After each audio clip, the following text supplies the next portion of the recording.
শীতের দিনে কিন্তু অনেক সবজি থাকে, আর আমাদের বাসায় সববারের শীতের দিনের সবজি আমি তোমাদের সাথে শেয়ার করি।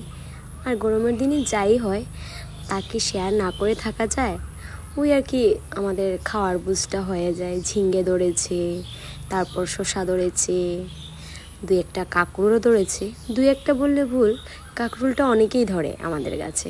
আর ওই যে ধরেছি পুরল, আমরা এটাকে পুরল বলে থাকি। যদি তোমাদের আর এটার কোনো নাম জানা থাকে তাহলে আমাকে নিশ্চয় কমেন্টে জানাবেন। আর লেবু তো গরমের দিনে অভাবই হয় না, অনেক গন্ধ, মানে কাটার পরই খিদে পেয়ে যায়। তো অনেক ধরনেরই রয়েছে টুকিটাকি সবজি যেগুলো আর কি গরম দিনে থাকে। ওই যে শসাও ধরেছে, আর আমার না ওই শসাগুলো না গাছ থেকে পেড়ে ওইখানে জায়গায় বসেই খেতে অনেক ভালো লাগে, যেটা আমার বড়মশাইয়ের অনেক পছন্দ। গাছে যখনই শসা ধরে তখনই বলেন যে একটা ঠাকুরকে দিয়ে দেবে, কিন্তু তারপর থেকে আমি গাছ থেকে পেড়ে ওইখানে বসেই খেয়ে নেব। আর ওই যে কাঁকরোলটাও ধরেছে কয়েকটা।